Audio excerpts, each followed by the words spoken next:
I want you to remember these three cards. Ace of diamonds, three of spades, queen of clubs. If you can remember that by the end of the video, then you've successfully passed the test. And I'm going to show you two ways how different people with different learning styles can absorb this sort of information and how that can be applicable for your exams and your studies.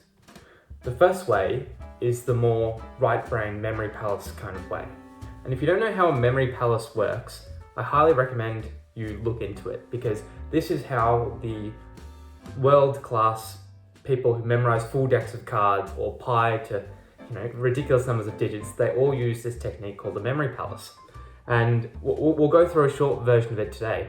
But essentially what a memory palace is you think about a building or an area that you know well. For most people it's their house.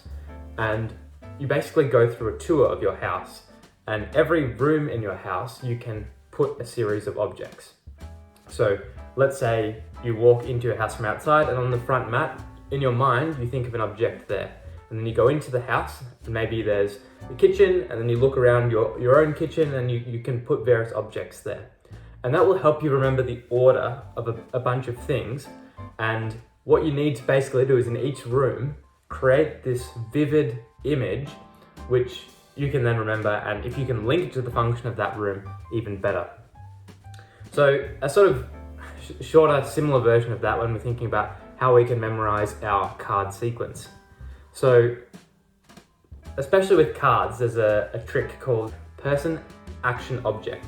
And essentially what that means is for every card you think of a person, an action, and an object related to that card. And if you want to memorize three cards, you can think of the person from card 1, doing the action from card 2, and doing it to the object in card 3. So let's apply person, action, object to our sequence of cards. Okay, so first is the ace of diamonds. And so we can think of a wealthy person starting with A. So let's say your image is, you imagine Adani signing a check. So Adani being the Indian billionaire signing a check. Okay. Then we have the three of spades. So let's imagine a builder. Let's say Bob the builder imagine he has three hands, and in each hand he is holding a spade and shoveling it. Okay, so we have Adani signing a check, Bob the builder shoveling with a spade, or three spades, and queen of clubs we can say is clubs being a sports person and someone who's very good at sports. So let's say it's Serena Williams swinging a tennis racket. Okay. So then you combine the person from card 1, Adani, the action from card 2, shoveling, and the object from card 3, a tennis racket. So you imagine Adani and he's shoveling with an actual tennis racket. And you create this weird image, which is kind of fun to make, but that's also quite easy to remember. And we'll come back to that later and see if you can remember Adani shoveling with a tennis racket. Practical things to make it more memorable are to make it humorous, add some emotion to it if you can, so if it's funny or sad, and the more senses that you can get involved, the better. So, I've only given you sort of a visual image, but what if you could add, sound or smell or taste? All of those things will make the image more memorable. Okay, so that's the more right brain memory palace way of approaching it. Then there's the left brain with sort of word logic and mnemonics. Okay, and so with cards, the thing is you need to not only memorize the suit, but also the whether it's ace, 3, or queen. So let's say we have ace of diamonds, AD, 3 of spades, TS, and queen of clubs, QC. And so we can just come up with a mnemonic for that. All doctors treat symptoms quickly and carefully. And if you're wondering, how do you come up with these mnemonics, or how do you come up with these images? If you're lost, you can just get the AI to do it for you fairly easily. But you'll find once you get in the habit of doing it, if you can come up with it yourself, it will stick better, and it's quite fun too. So you can always work with the AI to find the best solution there. Let's put these things together.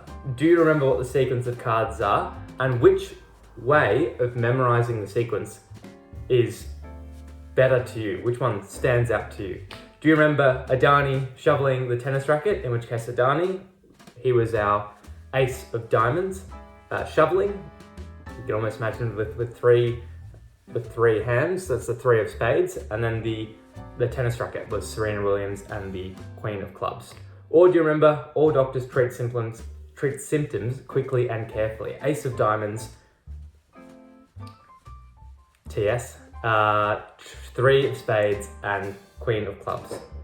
So let me try and give you an example in a bunch of different settings to see how this applies. Let's say we're doing psychology and you wanted to know the difference between Freud, Jung, and Adler. You can just have a mental picture for each of those with the different styles that they had. So you can have a picture for Freud and create some sort of image in your mind, and a picture for Adler and create an image in your mind that links all the key parts of their style. In law, if you're learning about a case, I would try and make that into a story. You know, give people some sort of image in your mind and try and string that together. If you're memorizing a shopping list, you can use either of these techniques to come up with a way of remembering everything without looking at your phone repeatedly. In med, it's useful when you're memorizing stages of something or any list of something.